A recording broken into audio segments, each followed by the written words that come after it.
जानिए हर सच की कहानी दिनेश ठक्कर की जुबान आपके अपने नेशनल न्यूज इंडिया पर। एक जो charge sheet closure report Kartikeya Sharma और इंडिया न्यूज़ के जो मैनेजिंग डायरेक्टर थे,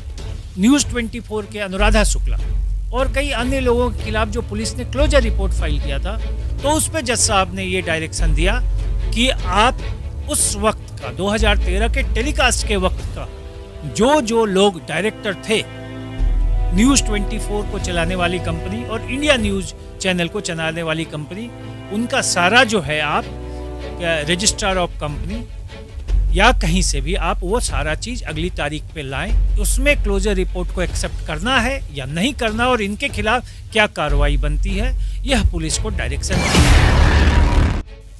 देखिए, आज जैसा पता है कि कुछ एक जो ओरिजिनल कंप्लेंट था वो रिकॉर्ड पे नहीं लगाया गया था पुलिस को, तो आज डीसीपी को ऑर्डर किया गया था फिजिकली प्रेजेंट होने के लिए। डीसीपी ने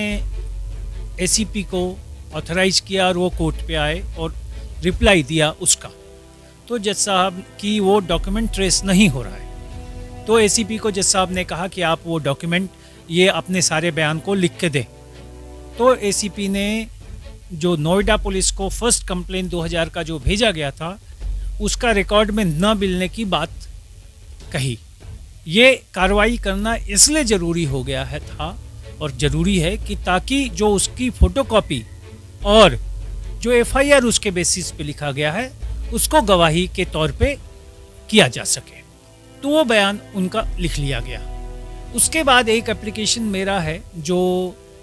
उसके कॉपी को जो ओरिजिनल गुम हुआ है उसको न मिलने के बाबत में जो फोटोकॉपी है रिकॉर्ड में उसको जो है गवाही के तौर पे कोर्ट में मान्य माना जाए। तो उस पर दूसरी पार्टियों को सबको रिप्लाई का मौका दिया गया और अगली तारीख को ये कहा गया कि उस पर बहस होगी। ये तो एक एप्लीकेशन है। दूसरा एक एप्लीकेशन मेरी तरफ से वो था कि ओरिजिनल जो लाने का था जिस पे सारी कार्रवाई चल रही थी, जिस पे डीसीपी को आना था और एसीपी उसके बिहाफ पे आया, वो एप्लीकेशन को उस गवाही के बाद जज साहब ने कहा कि अब आपको जो उसकी फोटोकॉपी है उस पे करेंगे और वो एप्लीकेशन इस तरीके से डिसाइड हुआ। 65 एविडेंस एक्ट के तहत में जो एप्लीकेशन है वो अगली तारीख को डिसाइड होगा। एक एप्लीकेशन प्रोसिक्यूटर की तरफ से ये किया गया था कि पुलिस ने दो महत्वपूर्ण गवाह कंप्लेनेंट के परिवार से जुड़ा हुआ, पीड़िता के परिवार से जुड़ा हुआ को अपने रिकॉर्ड पे तो रखा लेकिन कोर्ट की फाइल में नहीं लगाया, जो दौरान प्रोसीडिंग मैंने देखा और पॉइंट आउट किया, जिस पे पीपी साहब ने एप्लीकेशन लगाया। और आज जज साहब ने उस एप्लीकेशन को अलाउ करके ये ऑर्डर किया कि वो दोनों स्टेटमेंट जो है, जो बयान लिखित तौर पे दिया गया है, वो रिकॉर्ड पे लाया जाए। तो वो तीसरा जो है कंप्लेनेंट के हक में आज डिसाइड हुआ। एक चौथा एप्लीकेशन मेरे द्वारा ये था कि जो अब तक ये रिकॉर्ड नहीं ला रहे हैं ओरिजिनल कंप्लेंट का 2013 का, और जिस पे उन्होंने पहले भी कहा था मिल नहीं रहा है, इधर उधर हो गया है, तो उस पे मैंने एक डायरेक्शन मांगा था कि भाई कौन व्यक्ति पुलिस के हैं जो ऑथराइज थे और जिनके पास था और किसके कारण ये डिस्ट्रॉय हुआ। तो प्रॉपर कार्रवाई, डिपार्टमेंटल और कानूनी कार्रवाई जो भी कानून सम्मत हो वो किया जाए। तो उस पर जज साहब ने ओपन कोर्ट में ये कहा कि मैं कमिश्नर ऑफ पुलिस को जिम्मेवारी तय करने का और उस पर कार्रवाई करने का ऑर्डर पास करूंगा। इस तरह से ये चार एप्लीकेशंस को डिसाइड करने के बाद एक जो charge sheet closure report Kartikeya Sharma और इंडिया न्यूज़ के जो मैनेजिंग डायरेक्टर थे हैं और न्यूज़ 24 के अनुराधा शुक्ला और कई अन्य लोगों के खिलाफ जो पुलिस ने क्लोजर रिपोर्ट फाइल किया था, उसमें मैंने बहुत पहले डॉक्यूमेंट सप्लाई का सारे का एक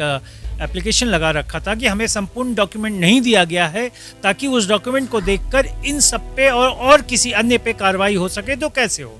तो उस पे जज साहब ने ये डायरेक्शन दिया कि आप उस वक्त का 2013 के टेलीकास्ट के वक्त का जो लोग डायरेक्टर थे न्यूज़ 24 को चलाने वाली कंपनी और इंडिया न्यूज़ चैनल को चलाने वाली कंपनी, उनका सारा जो है आप रजिस्ट्रार ऑफ कंपनी या कहीं से भी आप वो सारा चीज़ अगली तारीख पे लाएं ताकि अन्य लोगों के खिलाफ जो पुलिस ने क्लोजर रिपोर्ट फाइल किया है उस पे आगे की कार्रवाई हो और यह देखा जाए कि उसमें क्लोजर रिपोर्ट को एक्सेप्ट करना है या नहीं करना और इनके खिलाफ क्या कार्रवाई बनती है। यह पुलिस को डायरेक्शन दिया और अगली तारीख 12 जुलाई रखी गई। जज साहब ने छोटी डेट दी। जानिए हर सच की कहानी दिनेश ठक्कर की जुबान, आपके अपने नेशनल न्यूज इंडिया पर।